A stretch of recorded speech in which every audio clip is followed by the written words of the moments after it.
आहात आपल्या हक्काचं चॅनल, आपली बातमी आपलं चॅनल वन भारत. कल्याणमध्ये युवक काँग्रेसच्या वतीने साखरेच्या दरवाढी विरोधात तहसील कार्यालयावर अंत्यसंस्कार यात्रा काढण्यात आली.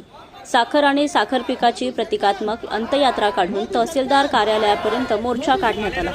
यावेळी युवक काँग्रेसच्या कार्यकर्ते पदाधिकाऱ्यांनी पंतप्रधान नरेंद्र मोदी यांचा शुगर डॅडी असा उल्लेख असलेला बॅनर हातात घेऊन भाजप सरकारविरुद्ध जोरदार घोषणाबाजी केली. वाढती महागाई सरकारने कमी करावी अशी मागणी यावेळी युवक काँग्रेसचे जिल्हाध्यक्ष जपजीत सिंग यांनी केली.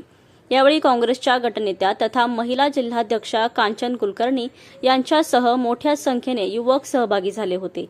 साखर महागली, चहाचा गोडवा पळाला. भाजप सरकारच्या कारभाराने जनतेचा खिसा मात्र जळाला. आता चहात साखर टाकायची की साखरेसाठी कर्ज काढायचं असा उपरोधिक टोला लगावत साखर आणि साखर पिकाची प्रतिकात्मक अंत्ययात्रा काढून तहसीलदार कार्यालयापर्यंत मोर्चा नेण्यात आला. ऊस शेतकऱ्याचा, साखर जनतेची, पण दरवाढीचा फटका जनतेच्या खिशाला. गोड बोलणाऱ्या सरकारने साखर मात्र कडू केली. महागाईच्या या तडाख्याला आता युवक काँग्रेस सडेतोड उत्तर देत जनतेच्या हक्कासाठी युवक काँग्रेस रस्त्यावर उतरली असल्याची माहिती युवक काँग्रेसचे जिल्हाध्यक्ष जपजीत सिंग यांनी दिली.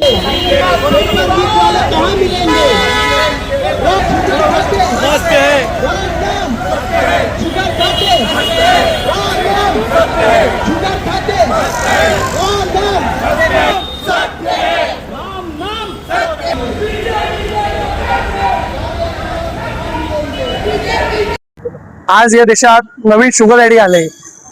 हे शुगर डॅडी असे करके हे लोकांना साखर देत नाही. ह्यांची हे सामान्य जनतेची साखर महाग करतात आणि हे सामान्य माणसाच्या खिशाला एवढा फटका देतात. खरं तर आज साखर महाग नाही झाली, हे भाजप सरकारने साखर महाग केली आहे. कारण परत तीच साखर चहामध्ये टाकून कोण पंतप्रधान होऊ नये.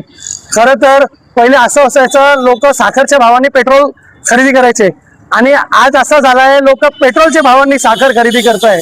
तर आमची फक्त एवढीच विनंती आहे, सरकारने याच्यावर लवकरात लवकर नियंत्रण ठेवावे.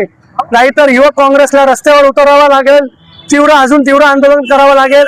युवक काँग्रेसची आवाज हे लोक दाबू शकत नाही. आज हे अंत्ययात्रा जे काढली आहे, हे फक्त साखरची अंत्ययात्रा नाही, तर ही अंत्ययात्रा हे सामान्य माणसाच्या चहाचे गोडव्याची अंत्ययात्रा आहे. जय हिंद, जय महाराष्ट्र.